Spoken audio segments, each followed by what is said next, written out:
इसके बाद वही श्लोक खोल लो जो चल रहा है, पाठ तो अपने आप कर लेना।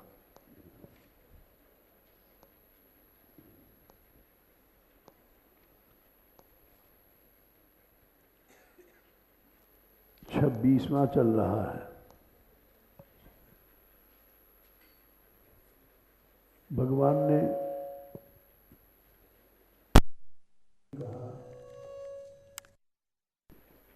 कि इतना पाठ करो, इतना नियम करो।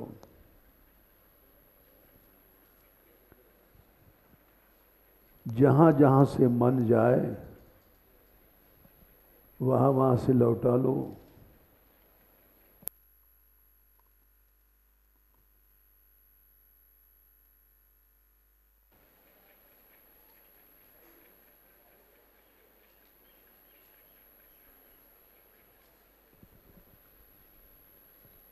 वो क्योंकि मुख्य भजन है। भगवान ने भक्ति योग जो 12वां अध्याय है, जिसका नाम भक्ति योग है, उसमें कहा है मयि एव मनाधस्व मयि बुद्धिम निवेशय। 8वां श्लोक। भजन क्या है? भगवान ने कहा नेम क्रिया, पाठ किया, इतनी माला किया, इतना जप किया, ये सब भजन नहीं है। भजन है मेरे में मन लगाओ, मेरे में बुद्धि लगाओ।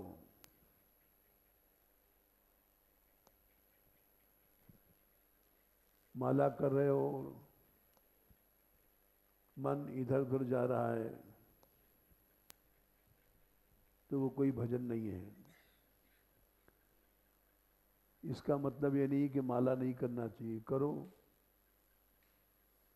लेकिन मुख्य चीज है मन।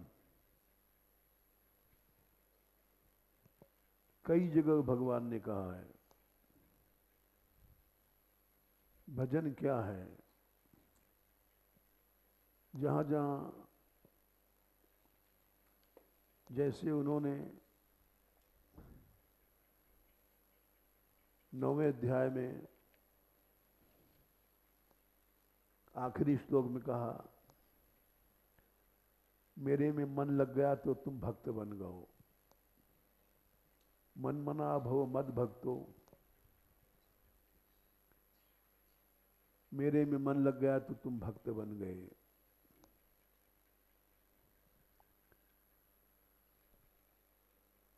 मुख्य चीज है मन का लगना भगवान में। भगवान में मन नहीं है तो सारा का सारा साधन पाखंड हो जाता है। इसका भी प्रमाण ले लो।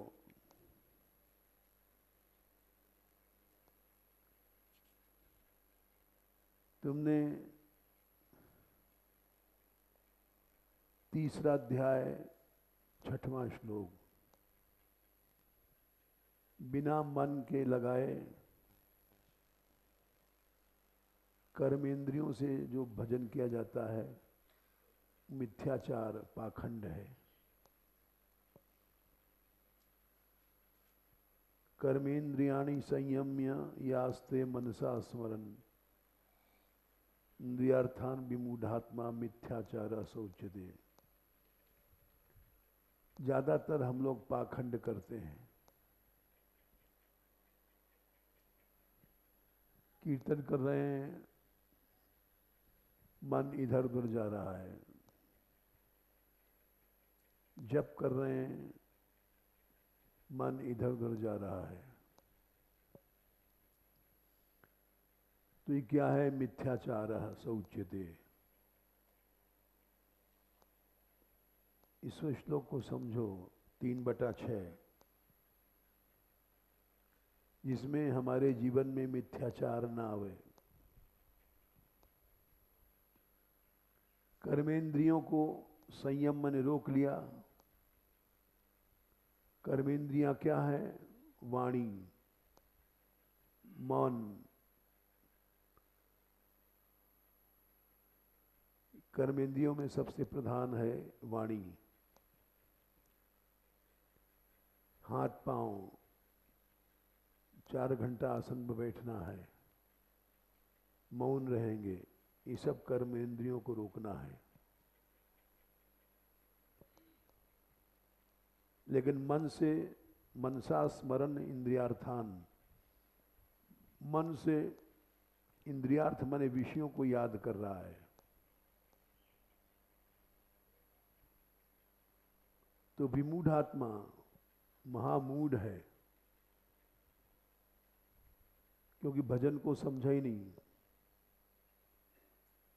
मिथ्याचार पाखंड में लगा हुआ है। मन तुम्हारा विषयों की ओर जा रहा है तो सब मिथ्याचार है। साधुपन, सन्यासीपन, विरक्ति, सब गलत है। घर छोड़ा, द्वार छोड़ा, भीख मांग के खाने लग गए, और मन तुम्हारा विषयों की याद करता है, तो सब साधन मिथ्याचार हो गया।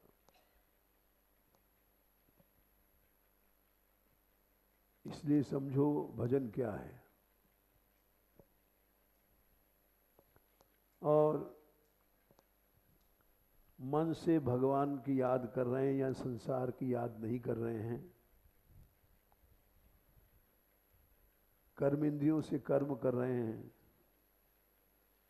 तो वो बड़ा बन गया। 3/7, 6 और 7 में भगवान ने कर्मयोग, इस अध्याय का नाम है, तीसरे अध्याय का समझाया है। मिथ्याचार पाखंड का भजन नहीं करो, असली भजन करो। काम कर रहे हो कर्मेंद्रियों से, हाथ से, पांव से,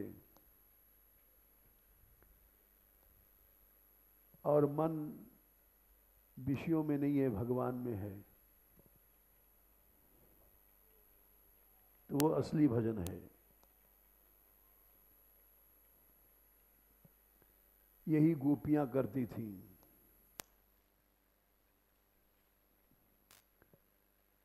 देख लो गोपियों का भजन। दशम स्कंद भागवत में अध्याय 44 में भजन का स्वरूप बताया है। श्लोक संख्या 15, 10, 44, 15। गोपियां बैठ करके माला नहीं करती थी, न पाठ करती थी। क्या करती थी? दोहन, गैया दोहना। अवहनन माने धान कूटना। अब तो चावल बाजार से खरीद लाओ, पहले चावल नहीं मिलते थे, धान मिलता था। धान को कूट करके चावल निकाला जाता था। इतना ज़्यादा काम था। पहले चक्कियां नहीं थी, आटा स्वयं जाता से चक्की से पीसा जाता था घर में। जनाबाई नामदेव जी की साधिका थी।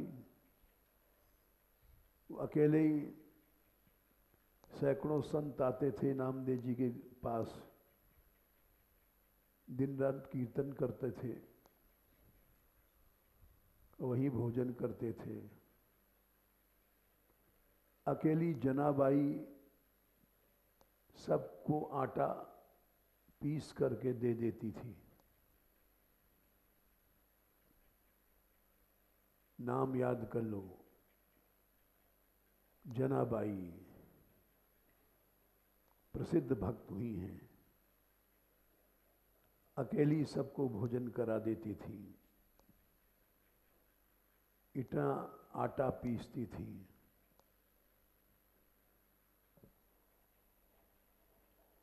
चमत्कार ये होता था कि वो नहीं पीसती थी, उनकी सेवा देख करके भगवान श्री कृष्ण स्वयं जाता यानी चाकी में बैठ जाते थे, दिखाई नहीं पड़ते थे। और वो तो अभंग कहते हैं महाराष्ट्र में, पद गाती थी। उसमें चाकी में नाज डाल दिया और चाकी घुमाई जाती है तो उससे आटा पिसता है। श्री कृष्ण स्वयं गुप्त रूप से चाकी में बैठ जाते थे, उनको दिखाई नहीं पड़ता था, तो उन्होंने जितना डालती थी वो एकदम पिस जाता था, भगवान पीस देते थे। एक आदमी सैकड़ों आदमियों को कैसे आटा पीस सकता है? लेकिन प्रभु स्वयं पीसते थे। उनकी भक्ति के कारण से जनाबाई के बहुत से चमत्कार हैं। महाराष्ट्र में नामी भक्त हुई हैं नामदेव जी की परिकर में।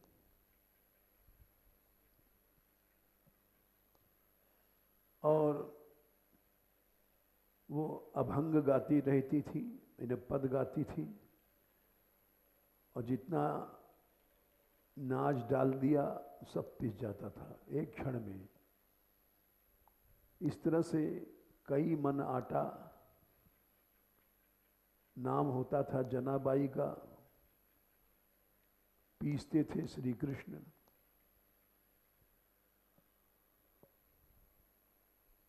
तो उस जमाने में अवहनन माने धान कूटना, एक एक अक्षर समझ लो। आजकल तो बना बनाया चावल बाजार से खरीद लो, पिसा पिसाया आटा बाजार से खरीद लो, काम कुछ नहीं है। पक्के मकान हैं, उपलेप मट्टी नहीं चढ़ाना पड़ता। तो ये गोपियां करती थी कितना काम। श्लोक पढ़ लो, या दोहने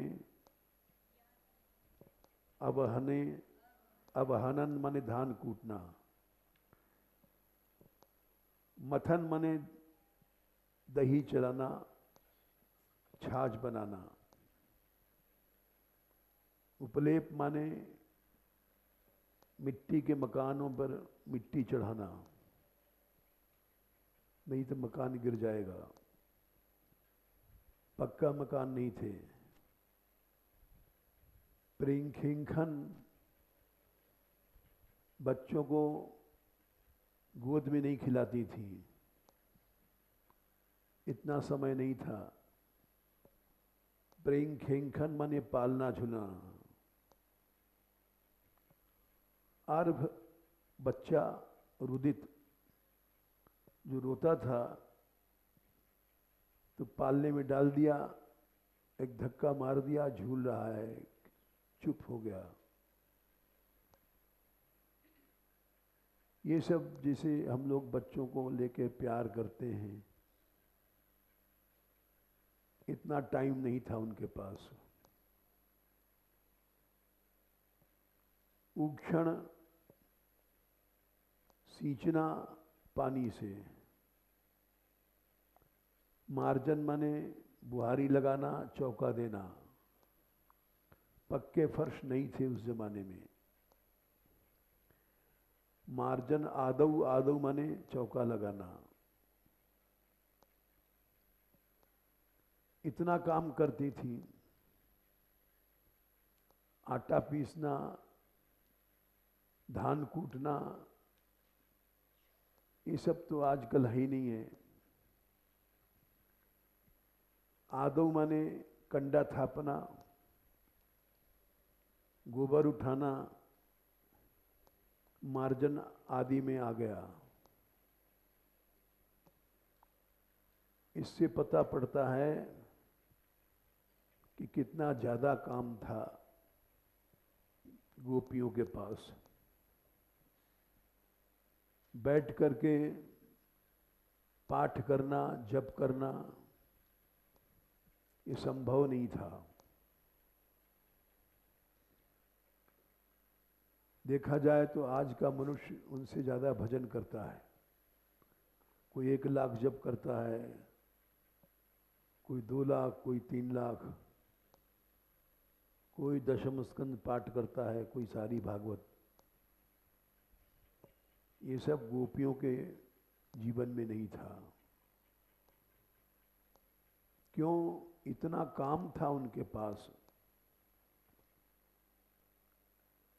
बस हर काम करते समय गायंती चैनम, गाती रहती थी। अनुरक्त थी वो, प्रेम में भर के गाती थी। अश्रु कंठो, आंसू बह रहे हैं।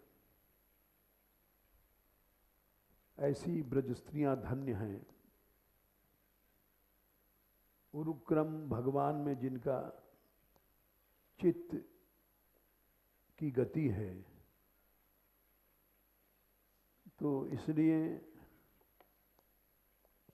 असली भजन भगवान ने गीता में कहा है,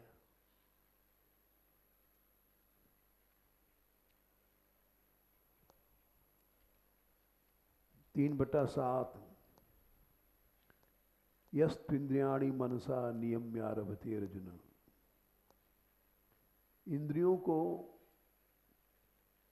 संयम करो, लेकिन मन से संयम करो। और काम से संयम मत करो, काम खूब करो। कर्मेंद्रिय कर्मयोगम, जितना कर सको काम करो। आसक्ति नहीं है तो विशिष्यते, वो कर्म सन्यासी साधु से बड़ा हो गया। एक एक अक्षर समझो। विशिष्यते माने सच्चा भजन यही है। लेकिन हम लोग पाखंड करते हैं, कर्मेंद्रियों को कर्म से रोक लेते हैं। इतनी देर मौन रहेंगे, बात नहीं करेंगे। जप करेंगे या पाठ करेंगे और मन से स्मरण करते हैं संसार का,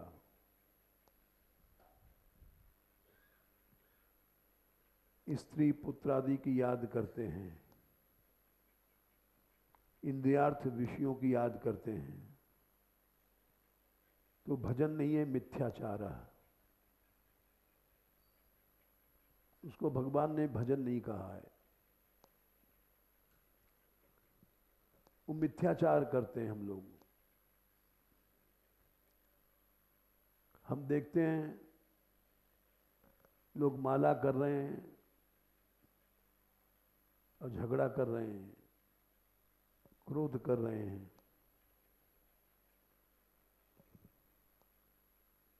ये सब मिथ्याचार है। असली भजन तो वही होता है जो 7वां श्लोक है। कर्मेंद्रियों से कर्म करती हैं गोपियां, आसक्ति नहीं है, विशिष्यते वो बड़ी हैं। कर्म नहीं करोगे कर्मेंद्रियों से, शरीर से, तो तुम्हारा शरीर बीमार रहेगा, डॉक्टर की दवा खाते रहोगे। भगवान ने 8वें श्लोक में ही कहा, नियतम कुर कर्मत्वम कर्म ज्यायो कर्मणः। कर्म बड़ा है अकर्मा होने से। शरीर यात्रा पिचते न प्रसिद्धेद कर्मणा। शरीर यात्रा भी तुम्हारी अकर्मा होने से नहीं चल पाएगी, बीमार रहोगे, 12 महीने दवा खाओगे। तो इसलिए मनुष्य को असली भजन पकड़ना चाहिए। असली भजन क्या है? 12 अध्याय जो भक्ति योग का है, उसमें भगवान ने कहा है 8वां श्लोक, मयि एव मन आधस्व। ये देखो तुम्हारा मन कहाँ है। हम मन से विषयों की याद कर रहे हैं तो पाखंडी हैं, मिथ्याचारी हैं, साधु वाधु कुछ नहीं है। अपने आप को पहचानो कि तुम पाखंडी हो या भजनानंदी हो। अधिकतर समाज में पाखंड चल रहा है। मन भगवान में अगर लग जाए तो अपने आप शुद्ध हो जाएगा और सारी सिद्धियां अपने आप आ जाएंगी, माया चली जाएगी। इसका प्रमाण देख लो 5वें अध्याय में 17वां श्लोक, तद्बुद्धया। भगवान में बुद्धि गई, तदात्मान, तो मन चला गया, और तन्निष्ठा, निष्ठा आ गई, तत्परायण, भक्त बन गए, इंद्री विंद्री सब चली गई। इंद्रियां विषयों में कब जाती हैं? जब मन जाता है।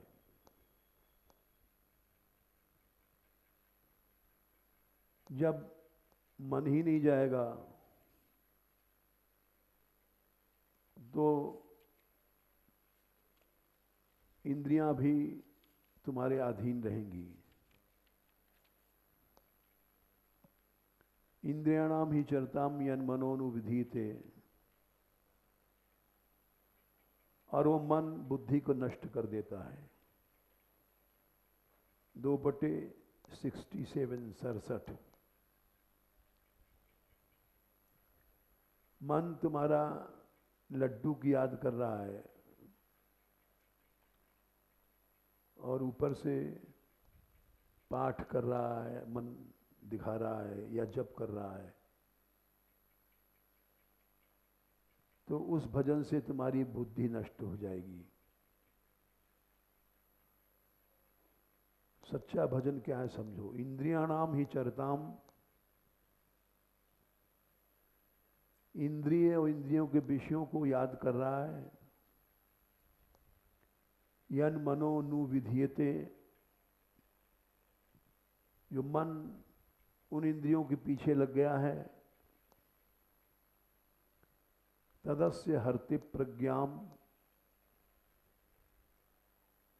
वो तुम्हारी बुद्धि को हरण कर लेगा। जैसे आंधी में नाव डूब जाती है, वायुर नावम इवाम भसी।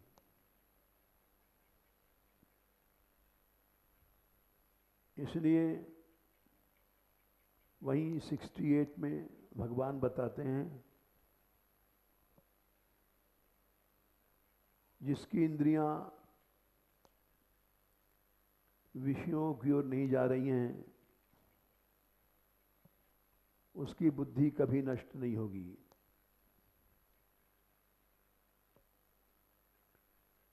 तस्माद् यस्य महाबाहो निगृहीतानि सर्वशः इंद्रियाणि इंद्रियार्थेभ्यस्तस्य प्रज्ञा प्रतिष्ठिता। उसकी बुद्धि भगवान में स्थित हो गई, अब वो कभी नहीं गिरेगा।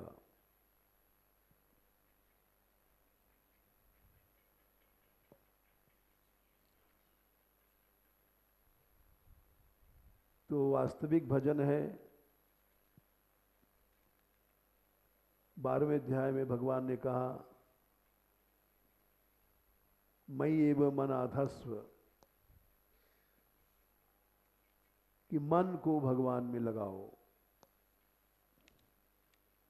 12/8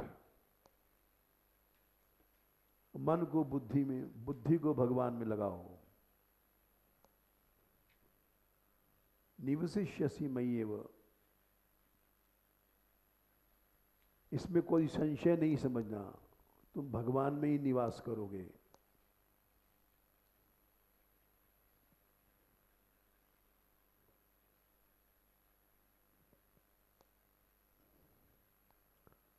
अब थोड़ी सी बात और बता दें प्रचार संबंधी।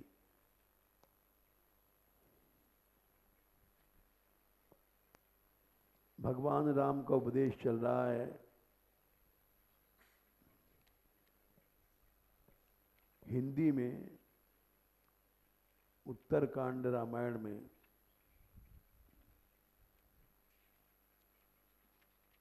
शुरू का उपदेश है। भागवत में भी यही दिया गया है, गीता में भी यही दिया गया है।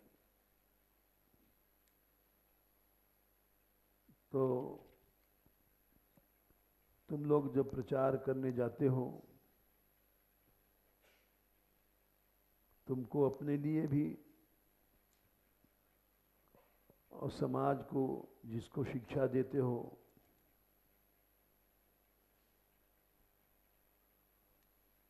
उसको पहले यही सिखाना चाहिए। पहली चीज तो यह है कि हर आदमी को मनुष्य शरीर की कीमत बताओ कि शरीर दोबारा नहीं मिलेगा और हमने जो श्लोक बताया था कि देवता भी इस शरीर को तरसते हैं, चाहते हैं।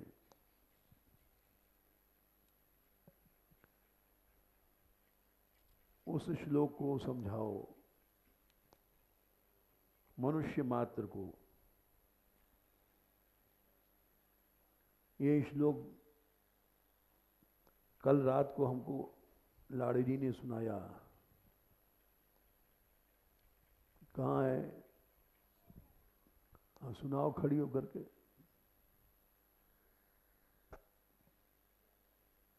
खड़े होकर के।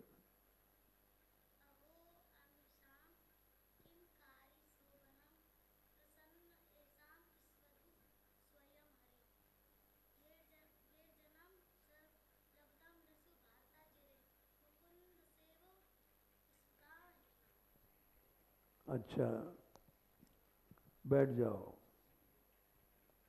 इसका अर्थ कर सकती हो? हाँ करो।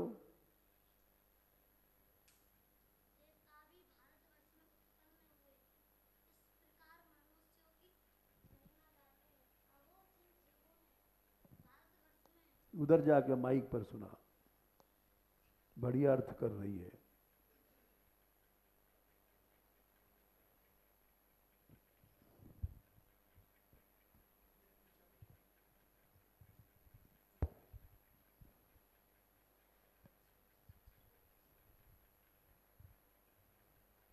देवता भी भारतवर्ष में उत्पन्न हुए, इसी प्रकार मनुष्यों की महिमा गाते हैं।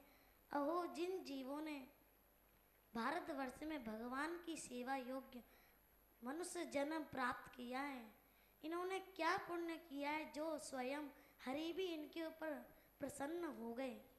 ऐसे सौभाग्य के लिए तो हम भी तरसते रहते हैं। देवता कहते हैं कि ऐसे सौभाग्य के लिए तो हम भी तरसते रहते हैं। ठीक है।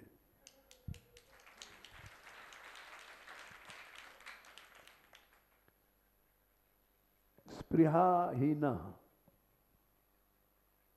हमारी स्पृहा है कि हम भी भारतवर्ष में जाके मनुष्य बने। ये प्रमाण है। तो हमको भगवान ने जो अवसर दिया है उसको देवता तरसते हैं। मुकुंद सेवौ पैकम स्पृहाहीनः। स्पृहा माने हम भी इच्छा करते हैं कि देव योनि बेकार है, हम देवता बेकार बने। इसको समझाना सीखो। भारतवर्ष में मनुष्य बन जाएं। बोले क्यों? देवता बनने पर तो बुढ़ापा नहीं आएगा, खांसी नहीं होगी, टाइफाइड नहीं होगा, मलेरिया नहीं होगा, लूज मोशन नहीं होगा, कोई बीमारी नहीं होगी। तो देवता तो बीमार नहीं पड़ते हैं, मरते नहीं हैं, फिर मनुष्य बनना क्यों चाहते हैं? अगर कोई पूछे तो क्या जवाब दोगे? अरे भाई तुमको बीमारी नहीं होगी, मरोगे नहीं। ऐसा शरीर मिलने के बाद भी देवता तरस रहे हैं। क्यों तरस रहे हैं? इसका उत्तर तैयार रखना चाहिए। बोले इसलिए तरस रहे हैं कि वो भोग शरीर है।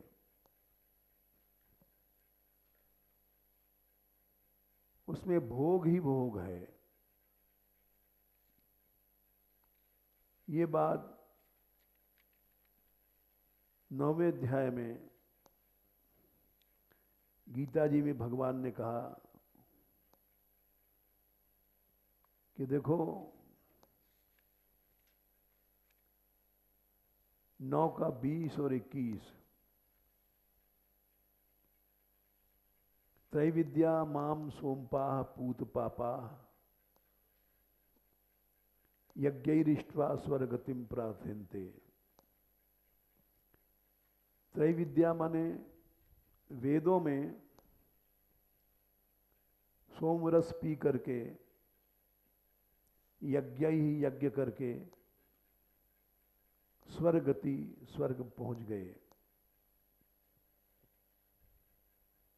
पुण्यम आसाद्य सुरेंद्र लोकम,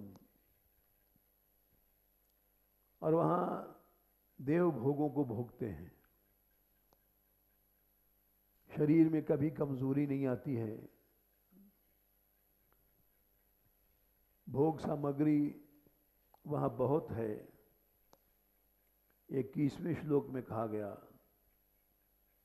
ते त्वं भुक्त्वा स्वर्गलोकम विशालम। विशालम माने जैसे यहाँ मकान की कमी है, रोटी की कमी है, दूध की कमी है, अच्छे भोजन की कमी है, ये सब वहाँ नहीं है। एक एक अक्षर समझो। स्वर्गलोक विशाल है, बहुत सामग्री। जैसे यहाँ सबके पास गाड़ी नहीं है, वहाँ सबके पास व्योमयान वनिता स सिद्धैर विस्मितास्तुपुषा, सबके पास विमान है, चाहे जहाँ उड़ो चले गए। विशाल है स्वर्गलोक। विशाल माने यहाँ से कई गुना सामग्री है, भोग सामग्री है, जगह है। वहाँ भुक्त्वा भोग है। भोग भोगने से पुण्य नष्ट होता है। जैसे किसी होटल में भोजन किया तो 500 रुपए की बिल आया। मुफ्त में भोजन नहीं है, 500 रुपए का बिल पेश किया। वैसे पुण्य खर्च होता है भोग में, और एक दिन पुण्य समाप्त हो जाता है। क्षीणे पुण्य, पुण्य समाप्त हुआ और धक्का मार के ऊपर से नीचे गिरा देते हैं। मर्त्य लोकम विशंति। देवता क्यों तरसते हैं? जानते हैं थोड़ी देर बाद जब पुण्य क्षमा खत्म हो जाएगा तो निकाल बाहर हो जाएंगे, और फिर त्रयी धर्म, वेद के धर्म को, सकाम यज्ञों को प्राप्त करके गतागतम, फिर मरे फिर जिए, फिर मरे फिर जिए।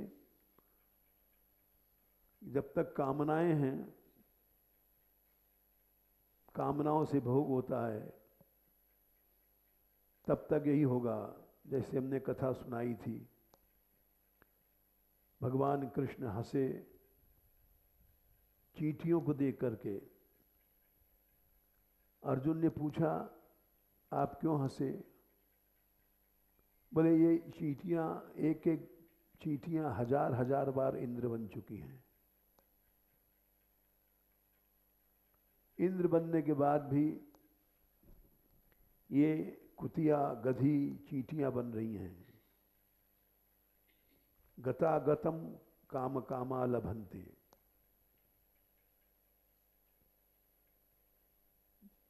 तो ये मनुष्य शरीर में इतना विशाल भोग नहीं है कि आदमी भजन न कर पावे। स्वर्ग में विशाल भोग है। यहाँ पर जन्म, मरण, बीमारी, अनेक दोष हैं। 13वां अध्याय गीता जी 8वां श्लोक। इंद्रियार्थेषु वैराग्यम, विषयों में वैराग हो जाता है। अनहंकार, अहंकार चला जाता है। क्यों? नीचे देखो, जन्म, मृत्यु, जरा, व्याधि, दुख, दोष। जन्म माने बच्चा पैदा होना, मृत्यु माने मर जाना, जरा माने बुढ़ापा, व्याधि माने रोग, और दुख लड़ाई झगड़े मानसिक कलह। ये अनेक दोष हैं जो 24 घंटे दिन रात आदमी को घेरे हुए हैं। ये अनु बार बार दिखाई पड़ता है। ये स्वर्ग में नहीं दिखाई पड़ता। स्वर्ग में तो भोग इतना है कि दोष दिखाई नहीं पड़ता। एकदम से जब निकाल दिया जाएगा वहां से 9/21 में, क्षीणे पुण्य मर्तलोकम विशंति, एकदम से वहां निकाल दिया जाता है। जाओ नीचे। जैसे कोई हवाई जहाज में से नीचे पटक दे, उसी तरह से पहले से कोई सूचना नहीं रहती है। एकदम तुम्हारा पुण्य क्षीण हुआ। यहां तो फिर भी सत्संग है, संत लोग सावधान करते हैं। भोग थोड़ी देर का है, विनाशी है। वहां तो एकदम से पटक देंगे तुमको, सदा के लिए फिर विनाश है। वहां साधन नहीं कर सकते, बिगड़ी नहीं बना सकते हो। इसलिए देवता लोग स्पृहाहीन, जो श्लोक का आखिरी अक्षर था,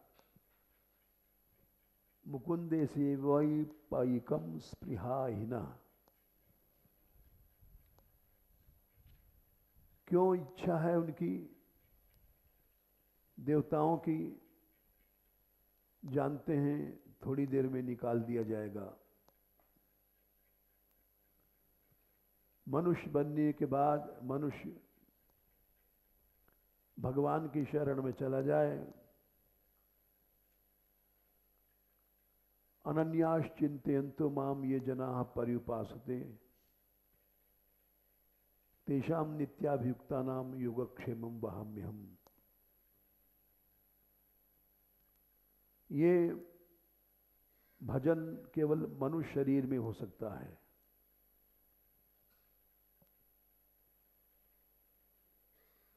तो यहां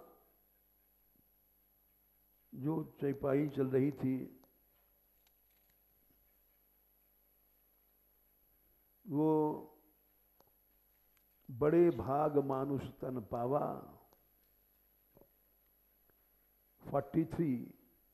43वां दोहा उत्तरकांड। सूर दुर्लभ सदग्रंथन गावा।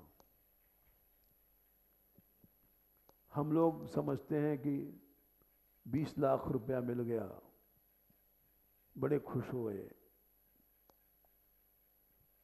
लेकिन सुर दुर्लभ शरीर मिल गया है, इसको नहीं जानते हैं। इसलिए इस शरीर को खर्च करते हैं पैसा कमाने में, भोग कमाने में, जिसका परिणाम विनाश है, जिसका परिणाम दुख है। भोग का परिणाम दुख है।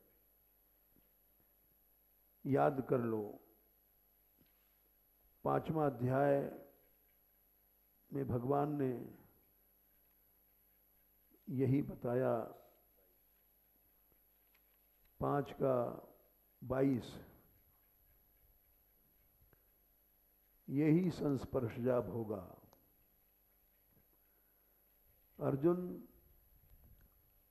हमेशा आदमी याद नहीं रखता है। भोग का परिणाम दुख है। यदि उसको याद रहे तो भोग से बच जाएगा और इंद्रियों का अपनी शक्ति को भगवान में लगाएगा। आद्यंतवंतः, इनकी शुरुआत है, अंत है।